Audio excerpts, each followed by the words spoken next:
Order. The final item of business today is a members' business debate on motion number 6312 in the name of Liam McArthur on penalties for farmers. We now move to the open debate. Dave Thompson, followed by Peter Peacock. Well, thank you, Presiding Officer. I would like to thank Liam McArthur on securing this very important debate.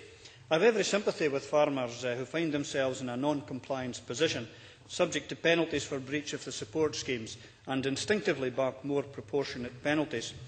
The large increase in the level of penalties is worrying, and they appear to be way out of line with the seriousness of the errors committed. I therefore support the efforts of the Scottish Government to get the UK and EU authorities to have another look at this. One of the problems is that the basic rules have not changed, but it appears that the penalty matrix has, and the effect of this is that the 3% reduction applies at a lower category of infringement. Now, this change, I presume, was as a result of the critical EU audit of the penalty system in 2009, which ruled that our inspectors were being too lenient. Another problem was that the guidance issued by the Scottish Government did come out very late in the day, and I hope this will be rectified in future so that everyone knows exactly what is required of them at an early date. Now, one of the crucial things we must bear in mind when considering this issue is animal health. And as a former animal health officer myself, I am fully supportive of ensuring a robust animal health regime.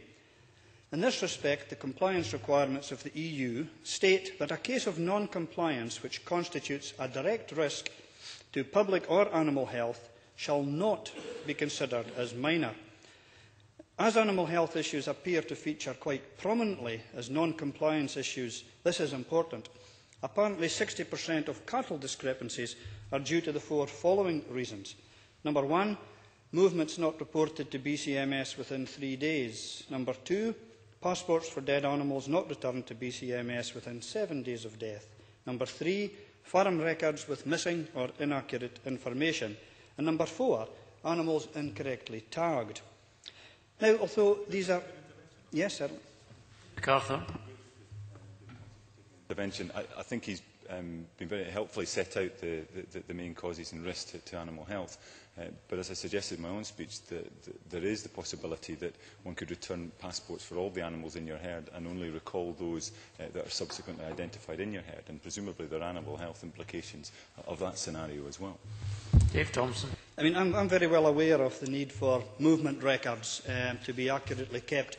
I was responsible back in 2001 for the Highland Council's response to the foot and mouth outbreak, so it is important that these things are actually maintained and dealt with properly.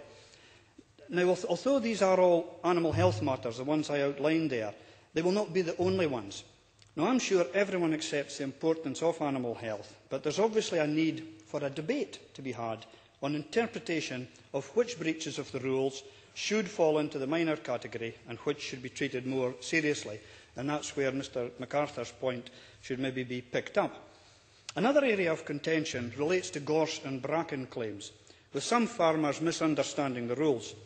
Now, nothing has changed, however, and EU rules stipulate that land must be arable, permanent pasture or permanent crop to be eligible for the SFP payments. Obviously, areas of impenetrable bracken are not eligible, but the Scottish Government has made it clear that less dense areas of bracken with growth below which can be grazed are eligible. Now, this being the case, then we must all redouble our efforts to ensure that all farmers are fully aware of what complies. What we don't want to see is farmers needlessly cutting back gorse and scrub in the mistaken belief that the land will only be eligible if that is done. So let's get the message across. If it can be grazed, it can be claimed. Failure to have tightened up the system would, of course, have led to the Scottish Government incurring heavy penalties, which would have led ultimately to less money available for all farmers. While it's only right that conditions are attached to ensure benefits for the public when substantial amounts of public money are given out, it is also right that penalties for non-compliance should also be sensible and proportionate. I am therefore pleased that the Scottish Government has raised this matter with the UK and EU authorities with a view to reaching a sensible solution.